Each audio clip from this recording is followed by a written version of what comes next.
6 mistakes to avoid if scuba diving for the first time.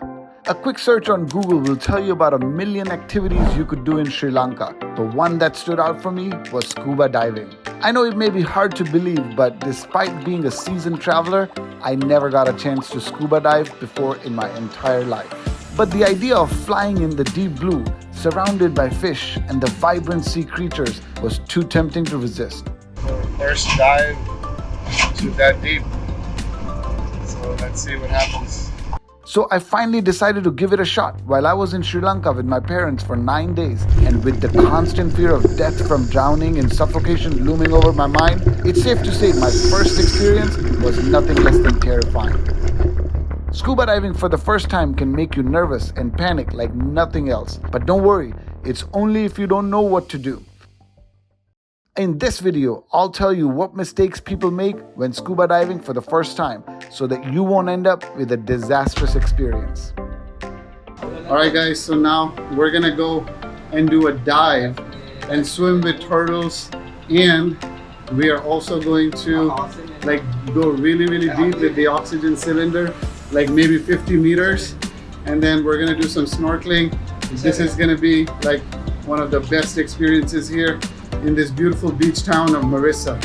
After coming back from not so satisfactory whale experience in Mirissa, I thought to myself, why not go scuba diving in the deep blue?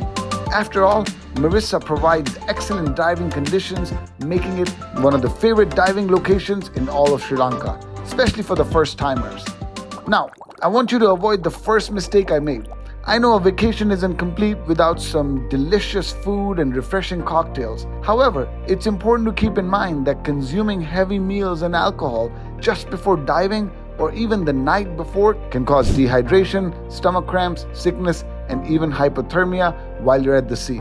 So stick to light meals that are high in carbs like pasta, and munch on fruits like apples or bananas. And don't forget to drink lots of water or sports drinks before diving. And with that, we move to our second mistake, choosing the wrong diving instructor. My mom was worried sick after seeing my diving instructor, and rightfully so.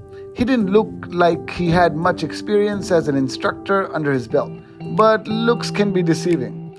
When you know you're in good hands and everything's under control, you won't feel as anxious about diving. So what you need to do is find a reputable dive center that maintains its gear, will listen to your fears, and most importantly, keep you safe.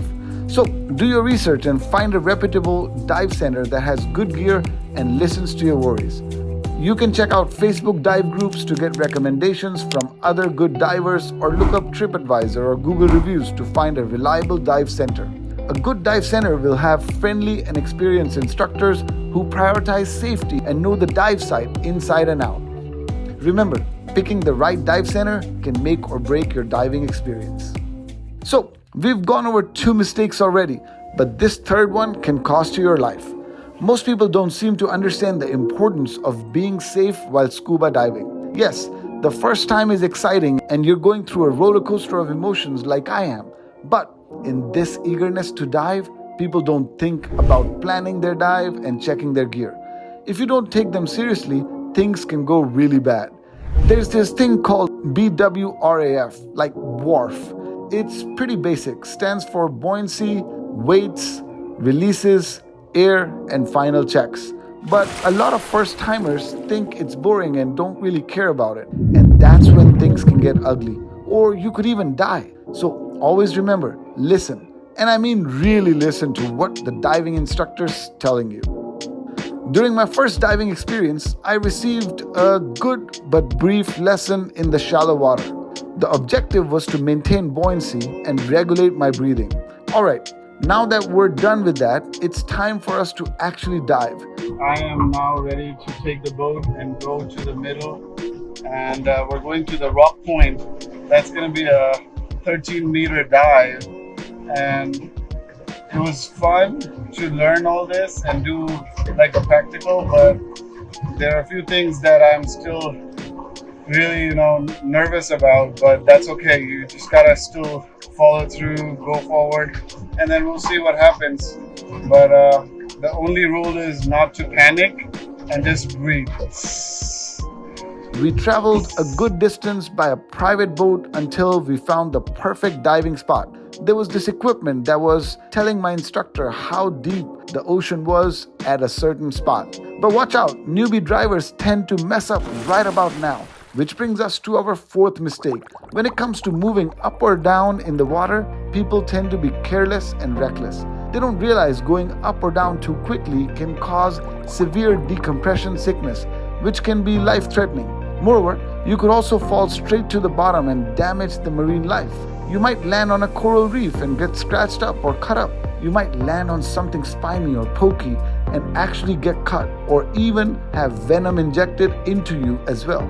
You could get a bite or a sting because you fall right on top of some type of marine life out there. So, when we descend, we want to have controlled descents just like we would have controlled ascents. Listen, nobody's going to stop you from diving wherever you want. But if you're not trained properly, you could be in for a world of hurt. So never go diving alone. Doesn't matter if you have the right skills or not, because then you're just asking for trouble. You might think you can handle the pressure or go for a deeper dive, but trust me, that's not always the case. Oxygen can be toxic to us and can cause major issues like lung and brain problems and even death if it's not taken seriously. The deeper you dive, the higher the atmospheric pressure, and that can cause you to die.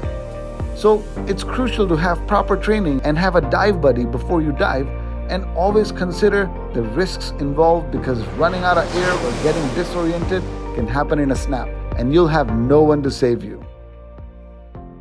Hey, I know those colorful fish look super cool and cute, but let's keep our hands to ourselves, alright? Even I had the urge to touch them, but nobody wants to be bothered by strangers touching them in their habitat. Our skin has oils and bacteria on it, so it can actually be harmful to the fish. Just like we have our skin to protect us, fish have a layer of mucus on their scales that protects them from environment. When we touch them, we can wipe off this layer and make them vulnerable to infection. For us, we might not see any immediate harm, but touching the fish or coral reef can destroy the ecosystem. So it's better to just admire them from afar. That was a great experience. I loved it. This was fantastic. Diving can be stressful and can be tough, but when you have a great instructor like he is, I think it's going to be so much fun. Scuba diving was one of my most terrifying experiences. Constant anxiety and nervousness weren't exactly helpful. But the only advice I'll give you is breathe. Deep breathe. Don't hold your breath at all costs. Breathe like you're paying for it. Relax. 90% of dive incidents are actually caused by human error. So as long as you avoid the mistakes I just told you, you'll be fine. The first time you go scuba diving, it's hard to describe the feeling. The underwater world is so stunning and captivating with all its vibrant colors and unique creatures. And most importantly, it's calm. There is no sounds, no noise, nothing. So you feel this tranquility and almost like a meditative state. And the sense of weightlessness you feel is truly surreal and unforgettable. But it's more than just the sights and sensations that make scuba diving so special. It's also the sense of accomplishment you feel when you've learned necessary skills to dive safely and comfortably. And perhaps most importantly, it's the sense of peace and calm that comes from disconnecting from the busy world above the water. Hope you learned something from my first experience. I'm definitely going to try it again. But as for now, we have so much Sri Lanka left to cover. If you'd like to see my whale watching experience and how to get the best price and not pay the touristy $70 per person, then watch my video and subscribe to my channel for more content in travel, self-help, and living a good life. Until next time, goodbye.